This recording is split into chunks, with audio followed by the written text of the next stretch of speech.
Hello दोस्तों, good afternoon. मेरा नाम है सुमित राठी और आप सभी मेरे साथ इंडिया के नंबर 1 स्टडी चैनल जिसका नाम है अनअकैडमी यूपीएससी। दोस्तों, ये हमारी सीरीज़ है, आप जानते हो यूपीएससी एज के नाम से हमने स्टार्ट की थी। और इसमें हमारा पूरा जो कोशिश है, प्रयास है, वो क्या है कि आपका किस प्रकार से जो बचे हुए दिन है 75 डेज, इसके अंदर किस प्रकार से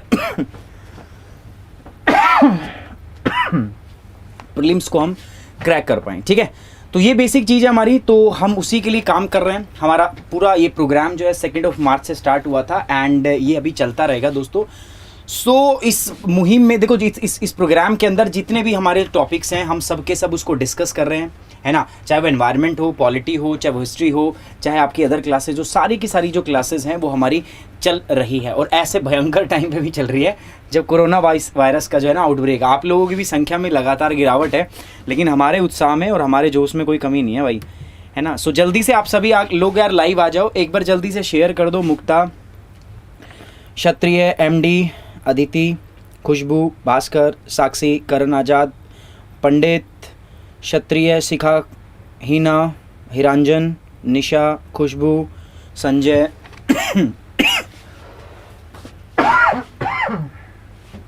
सॉरी यार, सभी लोग एक बार यार क्लास को कर दो शेयर फटाफट से, ताकि बाकी लोग भी हमारे साथ जुड़ सकें।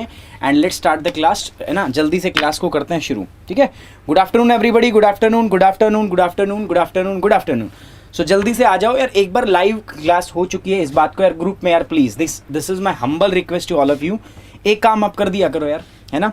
हम यहाँ पे आपके लिए इस क्या बोलते हैं इसको, उर्दू का एक भारी भरकम वर्ड था, इस टोटली एडवर्स सिचुएशन के अंदर भी हम आपके सामने खड़े हैं। सो एटलीस्ट यार आप लोग भी थोड़ा सा ये दिखाइए और क्लास को ज़्यादा सा थोड़ा सा शेयर कर दो यार। 1 मिनट निकालो, क्लास को शेयर कर दो। आज कुछ टॉपिक्स में डिस्कस करने वाला हूँ, लाइक बायो एक्यूमुलेशन क्या होता है, बायो मैग्निफिकेशन क्या होता है।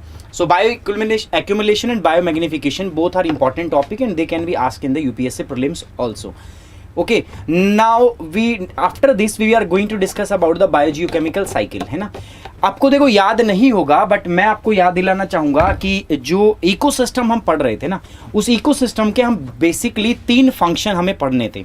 एज आई डिस्कस्ड, जैसा हमने डिस्कस भी किया था आपके साथ, बट चलो कोई बात नहीं, मैं आपको दोबारा से सारी चीज़ें जो है वो दिखा देता हूँ, है ना। ज़्यादा आज मैं रिपीट नहीं करेंगे हम उसको, बस मैं वो सारी की सारी चीज़ें जस्ट आपको एक बार शो करूँगा यहाँ पर कि कौन सी चीज़ें हैं, कैसे हम डिस्कस कर रहे थे।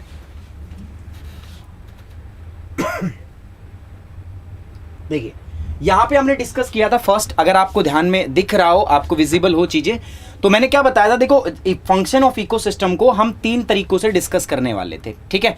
पहला कौन सा था सर? पहला था आपका एनर्जी फ्लो। एनर्जी फ्लो अपन डिस्कस कर चुके हैं, पूरा कंप्लीट एनर्जी फ्लो हम लोगों ने डिस्कस कर लिया है। दूसरा मेरे पास क्या है दोस्तों? दूसरा है न्यूट्रिएंट साइकिल, जो हम देख चुके हैं, है ना। सॉरी, देखना है, आज हम देखेंगे, आज न्यूट्रिएंट साइकिल स्टार्ट करेंगे। एनर्जी फ्लो के अंदर 2 चीज़ें थी हमारी, फूड चेन, फूड वेब और आपका फूड पिरामिड। तीनों चीज़ हम डिस्कस कर चुके हैं। तो आज शुरू करेंगे हम nutrient cycle and in the next class we will finish this complete topic that function of ecosystem. कल हम क्या करेंगे? आपका बायोटिक इंटरेक्शन की 2 बायोटिक ऑर्गेनिज्म किस प्रकार से इंटरेक्ट करते हैं, and we are going to discuss about the ecological succession, primary and the secondary succession. तो कल ये 2 टॉपिक जो है अपन कंप्लीट कर देंगे। तो कल जो है अपनी second unit that is function of ecosystem will be completed. Next हमारा जो टॉपिक रहेगा वो क्या रहेगा फिर इसके बाद में जो हम डिस्कस करेंगे वो हमारा 3rd टॉपिक आएगा, और वो 3rd टॉपिक जो होगा that is the terrestrial ecosystem, ठीक है। उसको हम यहाँ पर डिस्कस करेंगे। चलिए, तो वहां से अब मैं सीधा अपना चलता हूं आज के टॉपिक पर।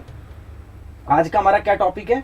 सो आज हम जो डिस्कस कर रहे थे आज का जो टॉपिक है, पिरामिड्स पढ़ लिए थे हम सब ने, है ना। आप सबको याद होनी चाहिए यार वो सारी की सारी चीजें जो अपन ने डिस्कस कर ली है ना। सो इकोलॉजिकल पिरामिड जो है वो क्या है, ये सब आज हम बात करेंगे आपका। सो दोस्तों, मूवमेंट्स, ये जो पॉल्यूटेंट्स और जो ट्रॉफिक लेवल्स हैं, इनकी मैं बात करूंगा। देखो यार, हर जीव जो है, आप जानते हो यार एनवायरनमेंट में आजकल पॉल्यूशन कितना है, okay. And just because of the pollution, ये शायद कट रहा है ना, उधर दिख नहीं रहा होगा आपको।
तो दोस्तों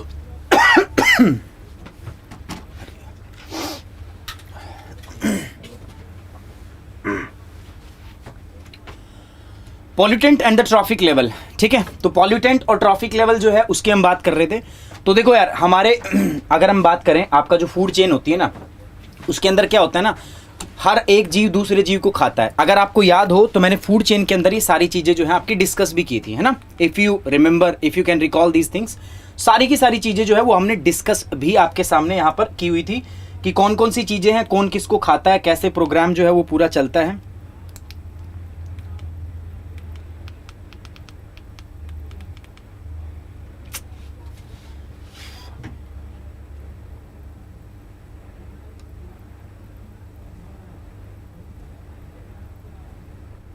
ओके तो एक ऑर्गेनिज्म जो है वो दूसरे ऑर्गेनिज्म को खाता है, ठीक है।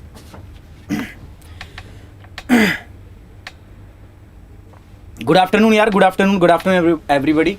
सो एक ऑर्गेनिज्म दूसरे ऑर्गेनिज्म को खाता है। आप सोच के देखो, जो हम फूड खाते हैं, आप नॉर्मल सोचो, जो आप फूड खाते हो, जो आप भोजन खाते हो, उसके अंदर क्या होता है, पॉल्यूशन उसके अंदर होता है कि नहीं होता। उसके अंदर डिफरेंट पॉल्यूटेंट होते हैं, different harmfuls chemical, different bacteria, मतलब अलग अलग चीज़ें हो सकती हैं। कोई भी चीज़ हम कंज्यूम करते हैं तो उसके अंदर क्या होता है दोस्तों, डिफरेंट हार्मफुल्स एलिमेंट्स आपके यहाँ पर प्रेजेंट होते हैं, ठीक है। अब वो जो है एलिमेंट्स जो हम खाते हैं, अब हर जीव कुछ ना कुछ तो खाता है। और आज के टाइम की अगर हम बात करें तो पॉल्यूशन इतना ज़्यादा है कि वो जो केमिकल्स हैं वो हमारी फूड चेन के थ्रू हम ऑर्गेनिजम्स के अंदर क्या करते हैं, वो जाते हैं। अब उसी को हम डिफाइन कर रहे हैं दो प्रोसेस से। सो पॉल्यूटेंट्स एंड ट्रॉफिक लेवल की, पॉल्यूटेंट अलग अलग ट्रॉफिक लेवल में किस तरीके से आपका मूवमेंट करता है, ठीक है। So movement of these pollutants involves the two main process, दो मेन प्रोसेस है। पहली जो होती है that is the bio accumulation, और दूसरा क्या होता है दोस्तों, bio magnification. So there are the two words. Bio accumulation, accumulation से आपको समझ में आ रहा होगा। देखो एक्यूमुलेशन वर्ड जो है ना, एक्यूमुलेशन का मतलब क्या होता है कि कोई भी चीज एक्यूमुलेट होना, इकट्ठा होना। So accumulation is nothing, it means it means इकट्ठा होना। कोई भी चीज जब आपकी इकट्ठी होती है ना, तो उसको हम क्या बोलते हैं, एक्यूमुलेट होना। तो होता क्या है ना कि कोई भी ऑर्गेनिज्म अगर है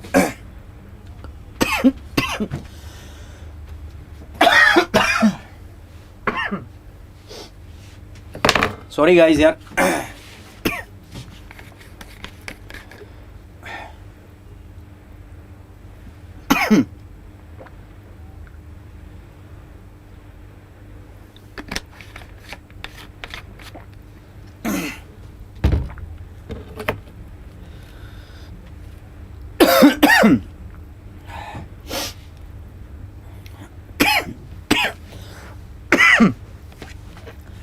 तो किसी भी ट्रॉफिक लेवल के अंदर जो आपका पॉल्यूशन है ना, उसमें हम उससे रिलेटेड दो बातें हमें पढ़नी, bio accumulation and the second thing is the bio magnification, ठीक है।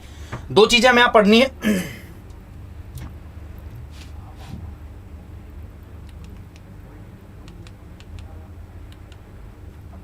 ठीक है, सिंपल बात समझो यार, कोई भी ऑर्गेनिज्म है वो दूसरे ऑर्गेनिज्म को खाता। आपने फूड चेन का कॉन्सेप्ट पढ़ा होगा। तो फूड चेन में हमने क्या देखा था, एक ऑर्गेनिज्म दूसरे ऑर्गेनिज्म को खाता है, तो उससे क्या होगा, देखो देखा था ना। अगर मैं प्रीवियस सेक्शन की ओर चलूं तो यहाँ पे ध्यान से देखना, सिंपल है, कोई ना कोई किसी ना किसी दूसरे को खाता है। जैसे ये आपके क्या है, दीज आर नोन एज, ये फाइटोप्लैंक्टन्स हैं। तो फाइटोप्लैंक्टन्स को कौन खाता था, अगर मैं बात करूं तो फाइटोप्लैंक्टन्स को they are eaten by this, है ना। फाइटोप्लैंक्टन जो है they are eaten by this, ये इनके द्वारा ये खाए जाते थे, इनके द्वारा। Now this is eaten by this. तो ये कॉन्टिन्यूस प्रोसेस जो है ग्रेजुअली आपके ऊपर चलती है। अब सपोज करो यहां पर कुछ केमिकल्स होते हैं, है ना।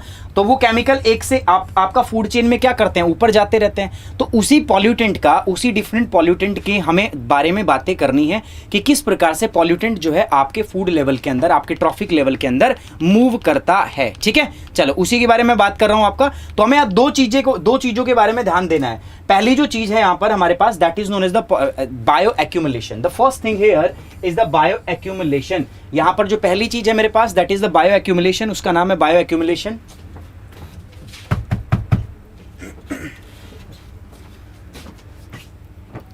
एक सेकेंड रुकना, थोड़ी गड़बड़ हो रही है। ये भाई कैसे आज ये ओपन किया है,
सॉरी, बायो एक्यूमुलेशन सबसे पहले हम पढ़ रहे हैं यहाँ से बायो एक्यूमुलेशन। सो बायो एक्यूमुलेशन क्या होगा, तो ये gradual accumulation of the pollutant in the organism. तो बायो एक्यूमुलेशन एक जीव में प्रदूषक का क्रमिक संचय है कि किस प्रकार से, मैंने आपको बताया था हम लगातार देखो बाहर रहते हैं। मैं एक एग्जांपल देता हूं आपका, एयर के अंदर पीएम पार्टिकल है 2.5 और पीएम 10 पार्टिकल है ना।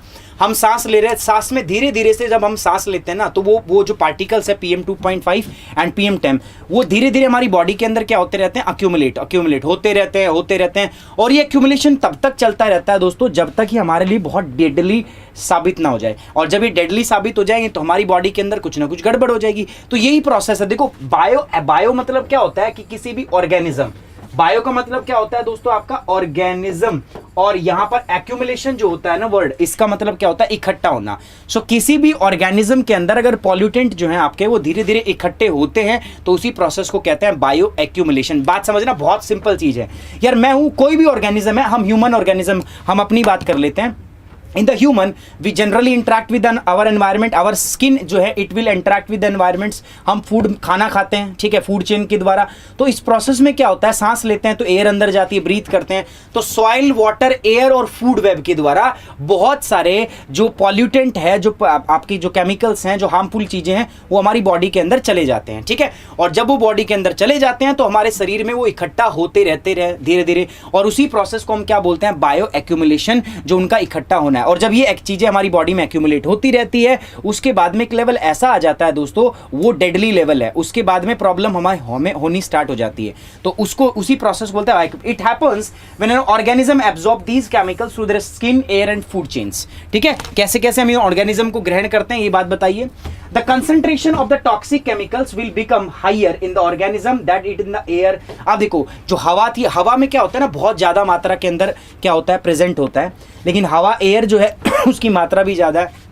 मैं लगातार हवा मैं लेता रहूंगा, अगर मैं प्रदूषण में हवा अपनी इनहेल करता रहूंगा रेस्पिरेशन के द्वारा, तो लगातार वो जो फाइन 2.5 और पीएम 10 पार्टिकल है ना, वो मेरे लंग्स में जमा होता रहेगा, फेफड़ों में जमा होता रहेगा, एलर्जी बनेगी, एलर्जी से खांसी आएगी, है ना। उसके बाद में धीरे धीरे ये प्रॉब्लम जो है ये आपके किसमें तब्दील हो जाएगी, अस्थमा में, है ना। और फिर बाकी प्रॉब्लम जो लीड, तो ऐसे धीरे धीरे जो है ना ये कॉन्सेंट्रेशन जो है हवा, पानी या किसी भी ऑर्गेनिज्म या फूड जिससे हमने खाया है ना, उसकी तुलना में हमारी बॉडी में एक्यूमुलेट ज़्यादा होती है, ज़्यादा टाइम तक एक्यूमुलेशन होता रहता है। और ये एक्यूमुलेशन तब तक चलता रहता है जब तक ये कि यार डेडली सिचुएशन ना आ जाए। सो सिंपल मैं आपको बताऊं, bio accumulation is a process. इसके अंदर क्या होता है भैया, बाहर एनवायरनमेंट से जो पॉल्यूटेंट है वो ह्यूमन बॉडी के अंदर स्टोर होते रहते हैं।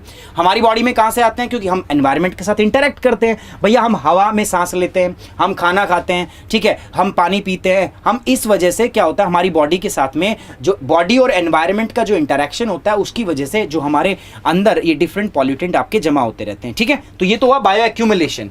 अब बात करते हैं बायो मैग्निफिकेशन। अब समझना बात को, बायो मैग्निफिकेशन क्या होता है। तो इसके लिए फिर से मैं थोड़ा सा आपको पीछे की ओर लेके चलूंगा, जहां हम फूड वेब की बात कर रहे थे, थोड़ा सा हम इसके बारे में डिस्कस करें। अब यहां से ध्यान से देखना, थोड़ा सा एक बार यहां मैं चर्चा करता हूं। सपोज कुछ टाइप के केमिकल्स थे, अब वो पेड़ में थे, सपोज पेड़ से खाया किसने, खरगोश ने, ठीक है। अब वो पेड़ में प्रेजेंट थे, पेड़ में मान लो कुछ मात्रा में प्रेजेंट थे, ठीक है, एक पेड़ में या घास में थे, जो भी खरगोश खाता है, गाजर में थे, जितने भी प्रेजेंट थे। अब एक खरगोश जो है वो एक गाजर तो खाएगा नहीं, ये अपने through out the life time में क्या आएगा, मल्टीपल गाजर खाएगा, होगा कि नहीं। कैरेट खाता है ना खरगोश, तो मैं क्या कह रहा हूं कि सपोज जो खरगोश है वो कैरेट खाता है और कैरेट के अंदर पॉल्यूटेंट है। अब खरगोश अपने लाइफ टाइम में एक अकेली कैरेट तो खाएगा नहीं, मल्टीपल कैरेट खाएगा। तो जितना एक कैरेट के अंदर आपका क्या था, टॉक्सिक प्रेजेंट था, ठीक है, वो एक कैरेट में, और इसने मल्टीपल कैरेट खाई है, तो यहां से जब ये ज्यादा कैरेट खाएगा तो इसके अंदर उसकी कॉन्सेंट्रेशन बढ़ेगी या घटेगी, इंक्रीज हो जाएगी। देखो यहां पर ये सपोज कैरेट है, इसके अंदर पॉल्यूटेंट था, पॉल्यूशन था, इसके अंदर कोई भी केमिकल प्रेजेंट था। अब खरगोश ने इसको खाया, अब खरगोश एक तो खाएगा नहीं, अपनी जिंदगी में बहुत बार खाएगा, है ना, वो खाता रहेगा, तो उसकी बॉडी के अंदर वो टॉक्सिक लेवल जो है वो बढ़ता जाएगा, ठीक है। चलो बहुत बढ़िया। इसके बाद खरगोश या हिरन मान लो, अब खरगोश को सपोज ये जैकल खाता है, सपोज मान के चलो, तो अब ये अकेला एक तो खाएगा नहीं, खरगोश एक से थोड़ी ना पेट भरेगा इसका, कम से कम दिन में 2 खरगोश खाएगा तब पेट भरेगा। तो मैं क्या कह रहा हूं, खरगोश ने मान के चलते हैं यहाँ पे 1000 कैरेट खाई थी, ठीक है, तब इसमें टॉक्सिक लेवल बढ़ा था। अब ऐसे ऐसे ऐसे अपनी जिंदगी में इस जैकल ने 1000 क्या खा लिए थे बताओ, 1000 क्या खाए थे इसने बताओ मुझे, 1000 खरगोश खाए थे। और ये जो जैकल थे ऐसे ऐसे इस टाइगर ने कितने, कम से कम 10 तो पार्टी दिए होंगे एक अपनी लाइफ में, 10 तो कम से कम इन्होंने ईट किए होंगे। अब दो सोचो, जो 1 कैरेट के अंदर प्रेजेंट था टॉक्सिक लेवल, वो खरगोश के अंदर कितना हुआ था, 1 गुना 1 मल्टीप्लाई में 1000, ठीक है। अब ये 1000 टाइम्स किसके पास पहुंचा, यहां पर, तो इसने 1000 खरगोश खाए थे, तो 1000 गुना में 1000, और ये 1000 गुना 1000 यहां पर कितना हो जाएगा 10, क्योंकि इसने 10 जैकल खाए थे, 10 गुना में 1000 गुना में 1000। तो यहां पर बताओ मुझे जो टॉक्सिक है उसकी मात्रा बढ़ रही है घट रही है। तो आप देखो जब low food trophic, lower food trophic से जब मैं अपर हायर ट्रॉफिक लेवल की तरफ जा रहा हूं, तो लगातार जो कंसंट्रेशन है किसकी, पॉल्यूटेंट की, वो क्या हो रही, इंक्रीज। इसी प्रोसेस को बोलते हैं बायोमैग्निफिकेशन। दोबारा बताऊंगा, ध्यान से देखना, इंपॉर्टेंट चीज है, बहुत ज्यादा मुश्किल है ही नहीं, मुश्किल का तो नाम ही नहीं है, तो थोड़ा सा आपको ये ध्यान से देखना पड़ेगा, ठीक है। दोबारा से इसको देखते हैं जस्ट, देखिए मैं क्या कह रहा हूं भाई, अपने पास है, चलो ठीक है, खरगोश है मान लिया, है ना। अब खरगोश है या हिरन मान लेते हैं, अब हिरन की बात कर लेते हैं। भाई हिरन जो है, ये एक हिरन जो है ये कुछ घास वास खाता है ना। अब एक घास के अंदर मान के चलते हैं 1 यूनिट पॉल्यूशन प्रेजेंट है, कितना प्रेजेंट है, 1 यूनिट। अब इसने पूरी जिंदगी में मैं मान के चलता हूं 1000 घास खाई होगी, 1000 खाई होगी। अब 1000 में इसमें घास में 1 यूनिट प्रेजेंट है, तो 1000 में कितना होगा, 1000 गुना में 1, इतना टॉक्सिक प्रेजेंट होगा, ठीक है। अब मैं बात कर लेता हूं इसकी। अब इसने अपनी पूरी जिंदगी में ना कम से कम 10 हिरन खाए होंगे, मान के चलते हैं। इसने कितने कंज्यूम किए होंगे, 10। इसने कंज्यूम की थी 1000 घास, है ना। अब 10 इसने हिरन खाए हैं। अब 10 अगर इसने हिरन खाए हैं, तो एक हिरन में प्रेजेंट था 1000 टॉक्सिक लेवल, तो 10 में कितना हो जाएगा, 10 मल्टीप्लाई बाय 1000। बहुत नॉर्मल एग्जांपल से समझा रहा हूं आपको मैं, ठीक है। अब ऐसे ऐसे ना 10 इसने भी लपेट रखे हैं भैया, ये भी 10 खा के बैठा है, तो इसके अंदर कितने आ जाएंगे बताओ, तो इसके अंदर होगा सर 10 इधर से, 1000 इतना तो इसी में था, और 10 इसने खा रखे हैं, तो मल्टीप्लाई। ये तो सिंपल मैथमेटिक्स है। तो आप अगर देख रहे हो ना, तो टॉक्सिक लेवल, ठीक है, जब मैं नीचे से फूड चेन में ऊपर जा रहा हूं, तो यहां पर जो टॉक्सिक लेवल है हमारा, वो क्या कर रहा है, इंक्रीज कर रहा है। और इसी प्रोसेस को हम क्या बोलते हैं, that is known as bio magnification.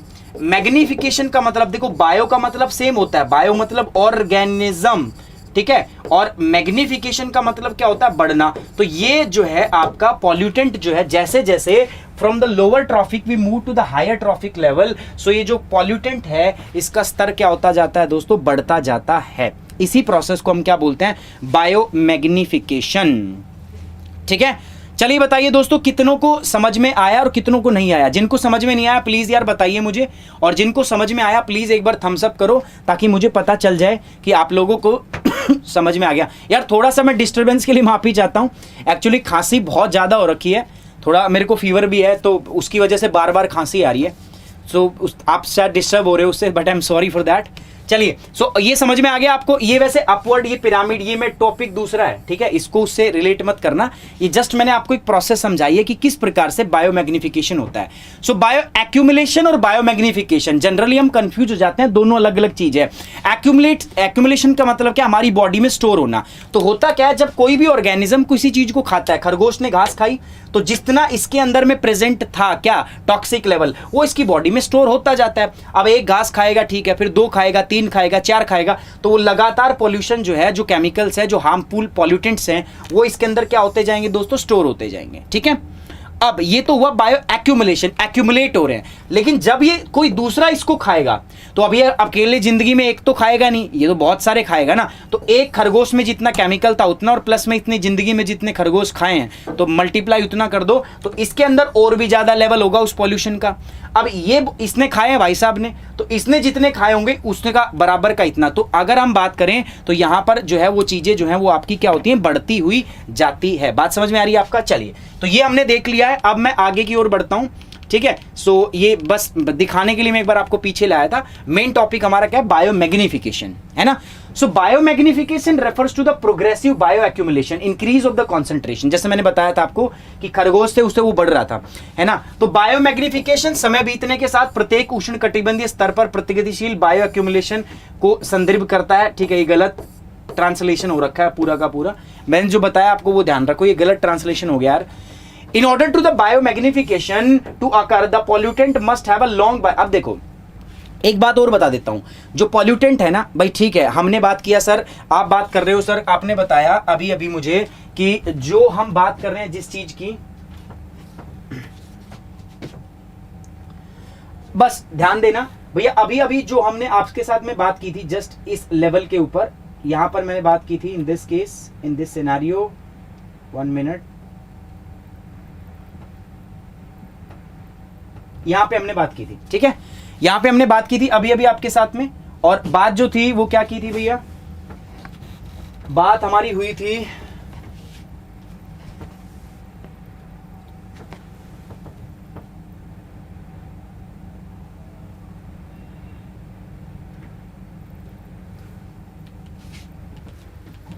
देखो, बात हमारी क्या हुई थी, बात हमने किया था कि इससे टॉक्सिक लेवल इसमें जा रहा है, इससे इसमें जा रहा है और इससे इसमें जा रहा है।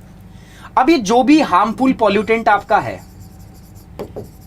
अब ये कैसे क्यों ऊपर पता कैसे जा पाएगा, दो कंडीशन होनी चाहिए। पहली बात देखो, पॉल्यूटेंट कोई भी है ना ऐसे ट्रांसफर कब करता है, देखो कोई भी पॉल्यूटेंट जो होता है वो ट्रांसफर दो ही चीजों से करता है। पहली बात, इसकी पॉल्यूटेंट की हाफ लाइफ क्या होनी चाहिए, ज्यादा, ठीक है, जो बायोलॉजिकल हाफ लाइफ, बायोलॉजी की टर्म्स में बोलूं तो हाफ लाइफ क्या होनी चाहिए, ज्यादा, मतलब जो भी पॉल्यूटेंट है वो ऐसा होना चाहिए कि ज्यादा टाइम तक जिंदा रह सके, पहली बात। दूसरा, ये आपका फैट में सॉल्यूबल होना चाहिए, फैट सॉल्यूबल होना चाहिए। देखो अगर वाटर सॉल्यूबल हुआ, वाटर सॉल्यूबल, फैट सॉल्यूबल का मतलब क्या होता है, पानी में घुलनशील या आपका वसा में घुलनशील।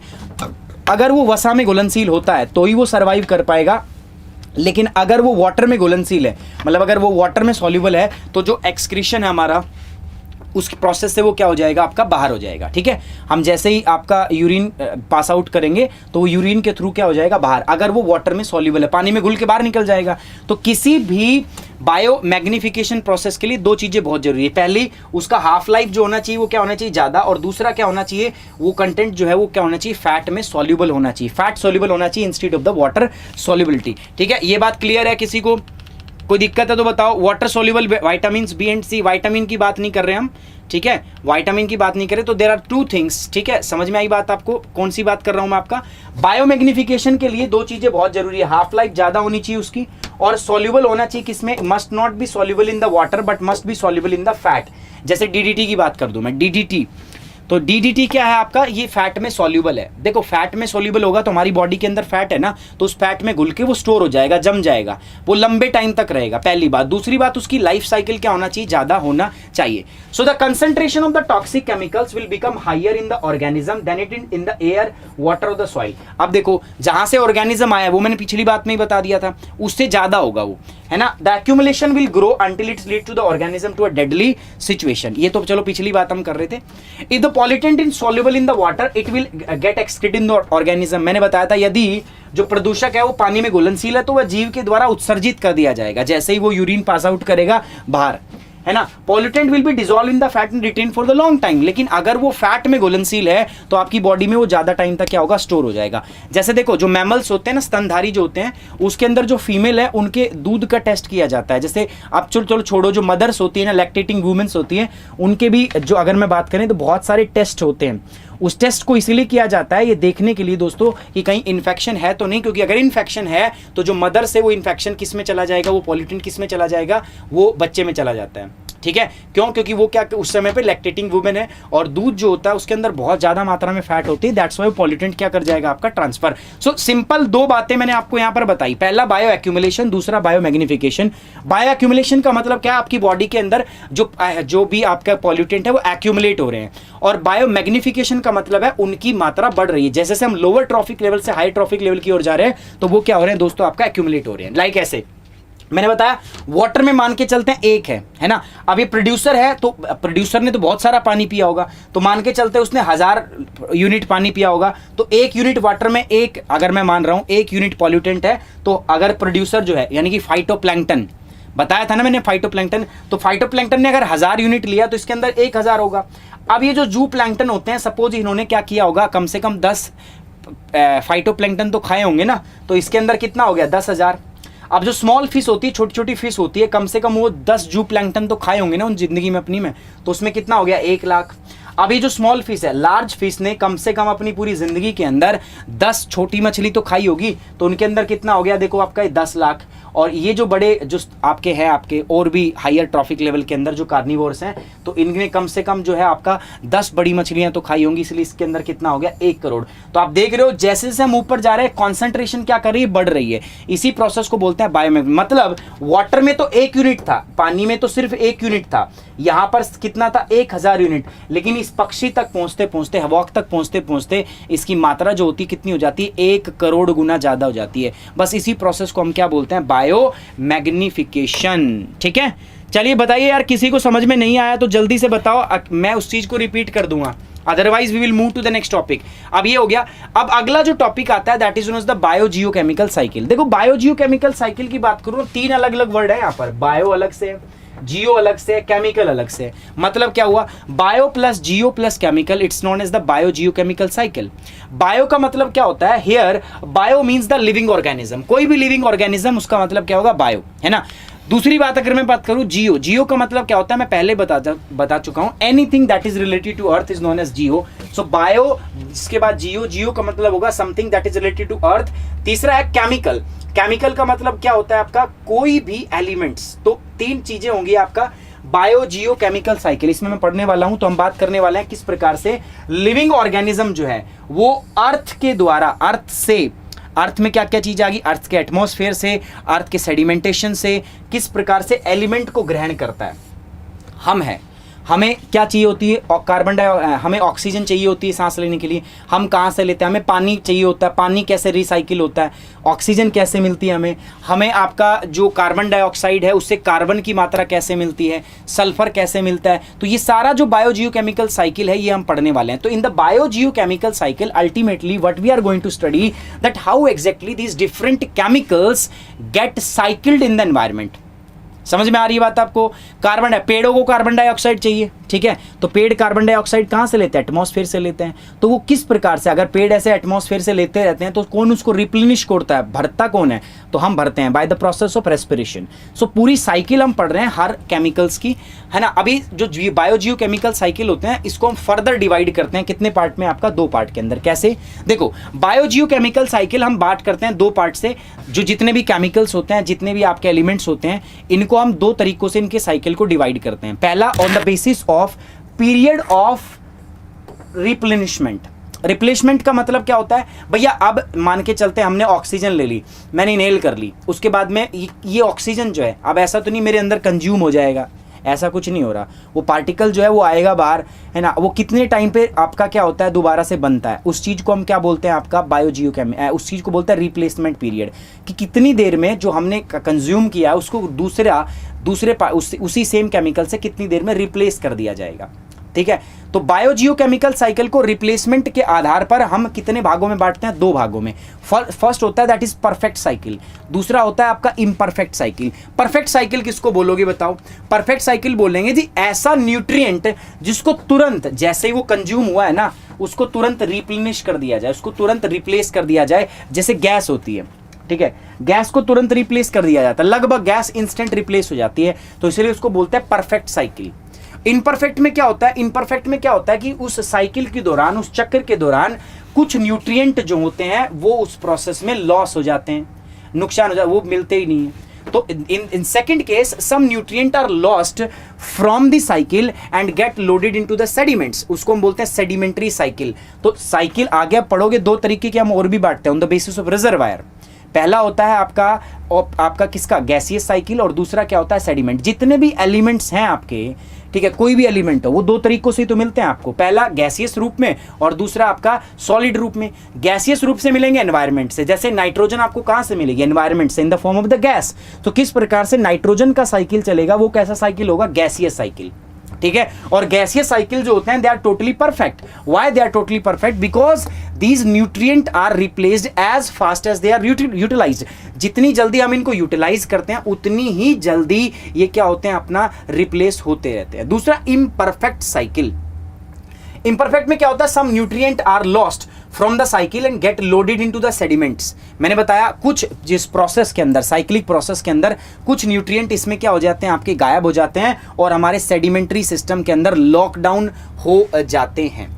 अगली बात मैं कर रहा हूं, biogeochemical cycle on the basis of nature of reservoir. मतलब वो आता कहां से है यार, वो जो केमिकल जो हम यूज कर रहे हैं, जो न्यूट्रिएंट, वो आता कहां से है। जैसे अगर मैं बात करूं ऑक्सीजन, तो ऑक्सीजन क्या हो गया आपका, गैसियस साइकिल हो गया, गैस है ना एनवायरमेंट से आते हैं। तो इसी प्रकार से मैं बायोजियोकेमिकल साइकिल को दो तरीकों से डिवाइड करता हूं। First that is sedimentary cycle, जैसे सल्फर हो गया, सल्फर आपको कहां से मिलती है, चट्टानों से। फास्फोरस कहां से मिलता है, चट्टानों से, ठीक है। So that is known as the sedimentary cycle. Second अगर मैं बात करूं तो मेरे पास क्या होता है, गैसियस साइकिल, मतलब गैस जो होती हैं, लाइक कार्बन, कार्बन आपको कहां से मिलती है, एटमॉस्फेयर से, that is in the form of the gas. So दो टाइप के साइकिल होते हैं on the basis of reservoir. पहला आपका हो गया सेडिमेंट्री साइकिल, दूसरा क्या हो गया, gaseous cycle.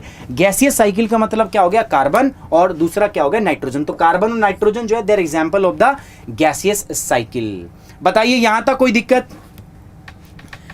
Perfect means MD बता देता हूं, परफेक्ट का मतलब ये होता है लाइक गैस। गैस क्या होती है, तुरंत जैसे ही आप कंज्यूम करते हो ना, उतनी तेजी के साथ में गैस जो है वो रिप्लेस कर दी जाती है, मतलब दोबारा प्रोड्यूस हो जाती है। आपने ऑक्सीजन इनहेल की, उतनी ऑक्सीजन तुरंत बन भी जाती है, ऐसी कोई दिक्कत नहीं है।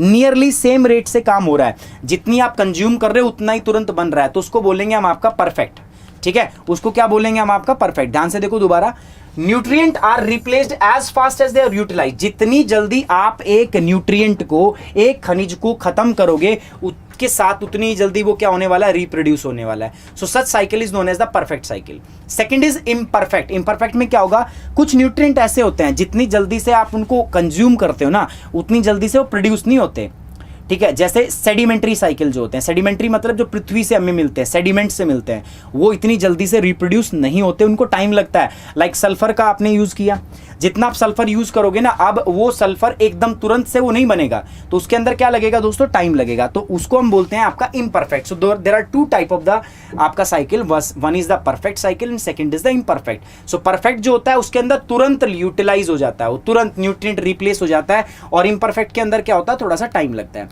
दूसरा जो मैं यहाँ पर डिवाइड कर रहा हूं दोस्तों, वो क्या है, सेकंड जो हमने डिवाइड किया वो हमने किया on the basis of biogeochemical cycle और द नेचर ऑफ रिजर्वायर।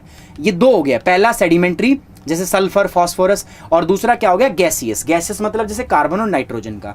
तो अगर मैं एग्जांपल दूं तो सेडिमेंट्री जो होते हैं दे आर इम्परफेक्ट, और गैसेस अगर पूछे तो they are perfect biogeochemical cycle. बहुत आसान है, यहां तक समझ में आया सलोनी। एक बार जब वीडियो खत्म हो जाए तो देख लेना आप लोग, है ना, क्योंकि अगर बार बार करेंगे तो दिक्कत होगा। वाटर साइकिल कौन सा साइकिल है, रोजी आप बताओ, वाटर कैसे आता है, water in the form the vapour. H2O जो है ये किसकी फॉर्म में जाता है, वेपर की फॉर्म में। तो वेपर की फॉर्म में है, तो बताओ ये कौन सा साइकिल हो गया, गैस, ठीक है। तो ये गैसियस साइकिल हो गया कि नहीं हो गया, तो ये गैसियस साइकिल के अंडर में आता है। और गैसियस साइकिल कैसे होते हैं दोस्तों, आपके परफेक्ट, मतलब आपका वाटर जितना आप डिस्ट्रॉय करते हो, जितना उतना ही रिप्लेस भी हो जाता है, ठीक है, तुरंत की तुरंत। और बताइए,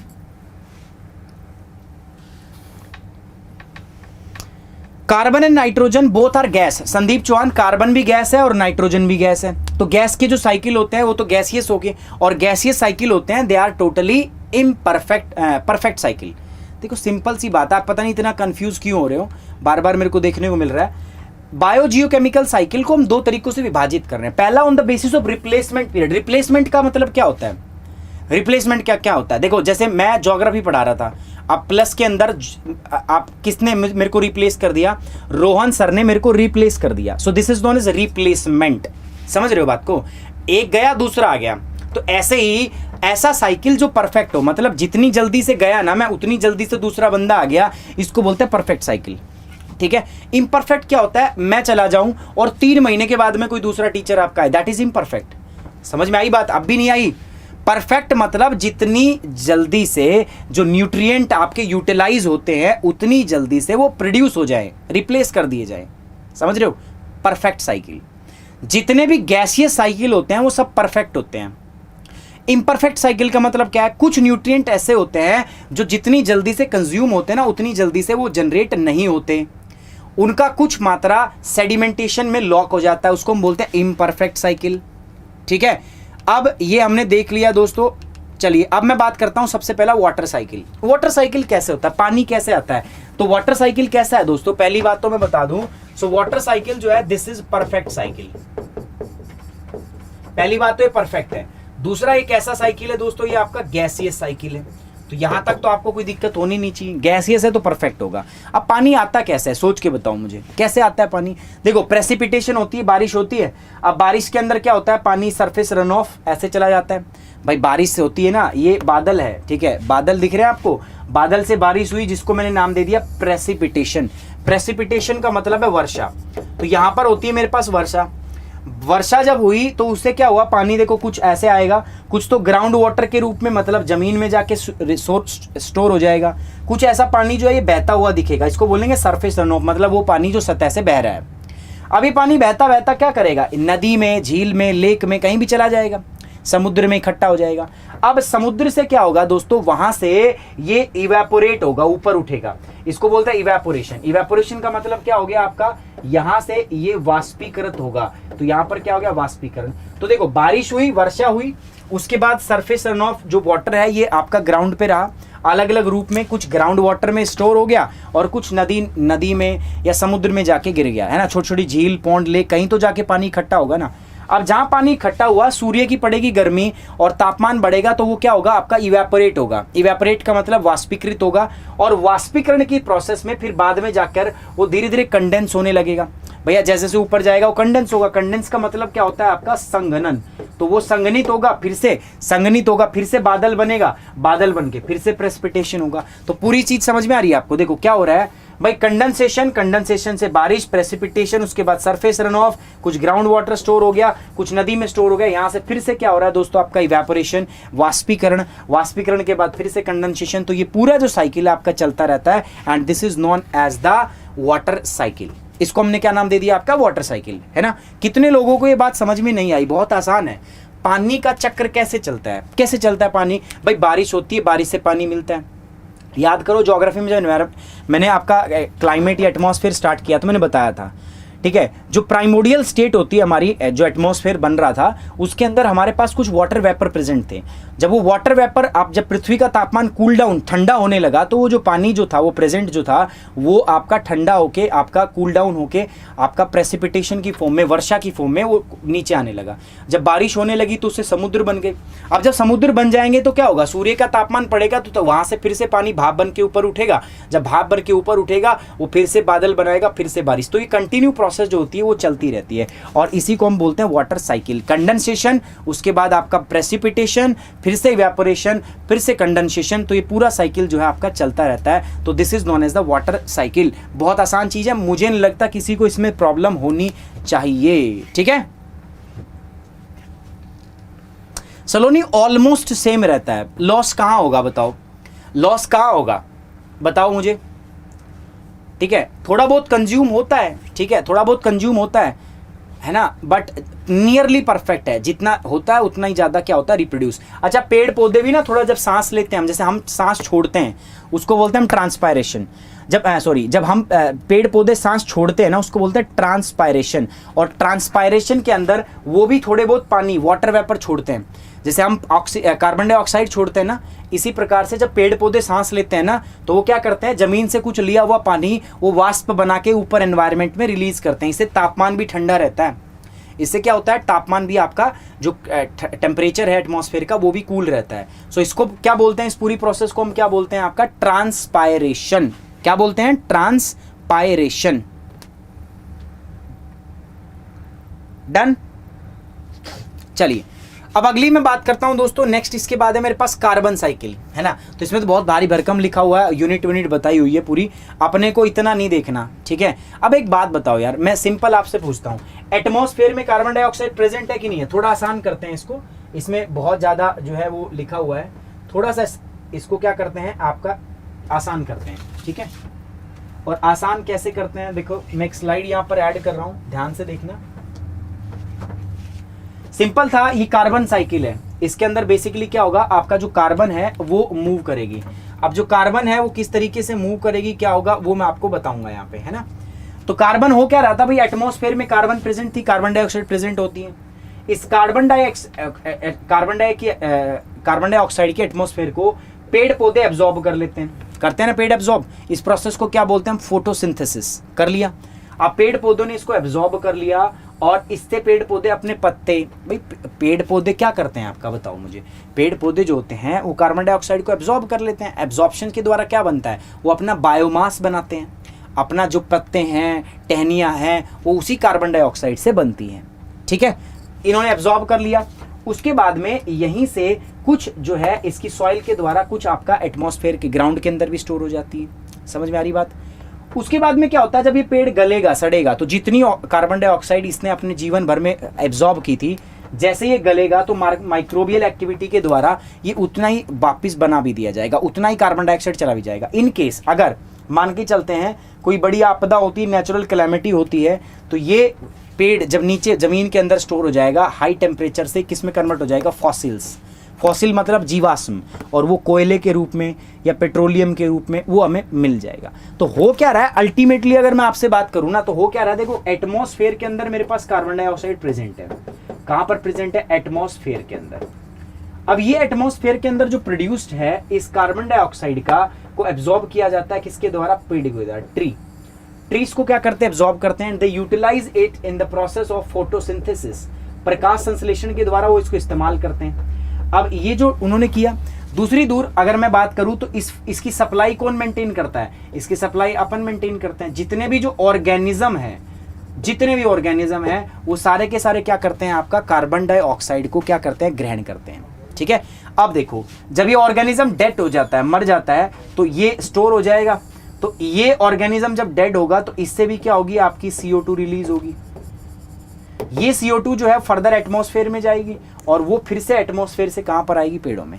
इसी प्रकार से जब ये भी डेड होगा, जब ये डाई करेगा, ये जब मरेगा, ठीक है, जिस प्रकार से हमने इसमें बोला जब ये डाई होता है तो कार्बन डाइऑक्साइड निकलती, जब ये भी डाई होता है तो इसके अंदर भी जो कार्बन डाइऑक्साइड स्टोर है ट्री के अंदर, वो फिर से कहां चली जाती है, एटमॉस्फेयर में। तो ये पूरा प्रोसेस कुछ इस प्रकार से आपका चलता रहता है, पूरा साइकिल, ठीक है।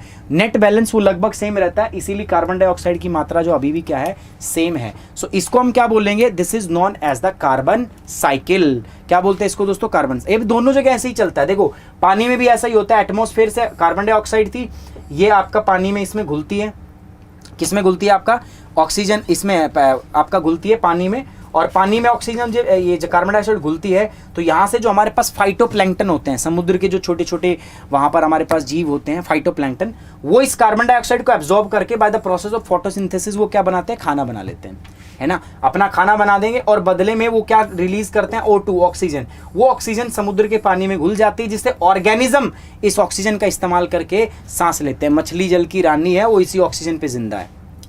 मेन क्या कह रहा हूं मैं आपका, ऑक्सीजन प्रोड्यूस कौन करता है, ऑक्सीजन प्रोड्यूस करता है प्राइमरी प्रोड्यूसर, ठीक है, पेड़, green plants.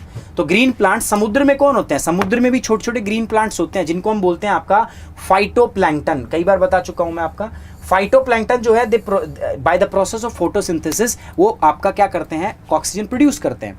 So they are going to use this carbon dioxide from the atmosphere, they will make their food and release the oxygen into the ocean, ठीक है।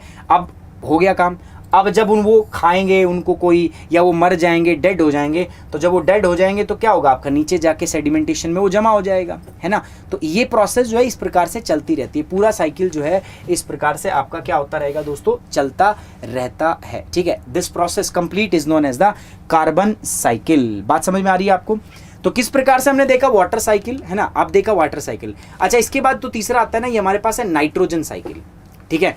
इसी प्रकार से देखो एटमॉस्फेयर के अंदर सबसे ज्यादा मात्रा में क्या प्रेजेंट है हमारे पास, N2 नाइट्रोजन। एटमॉस्फेयर में लगभग अगर मैं बात करूं तो 78%, 78% क्या है, नाइट्रोजन।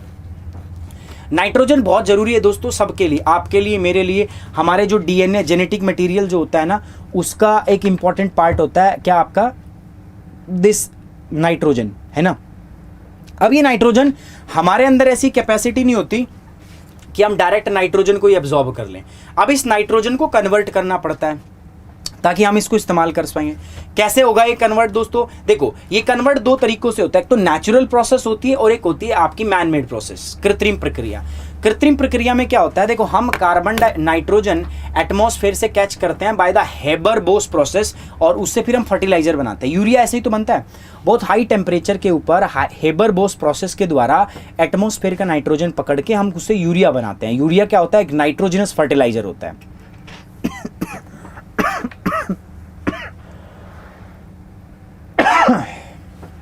क्या होता है कि नाइट्रोजनस फर्टिलाइजर जो है हमारा वो होता है, ठीक है।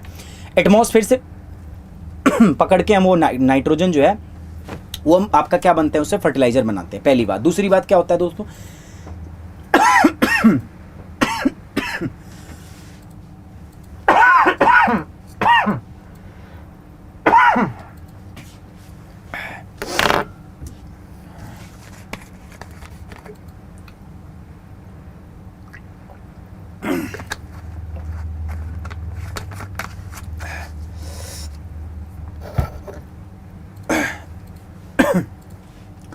ठीक है। सो यहां पर अगर मैं बात करूं,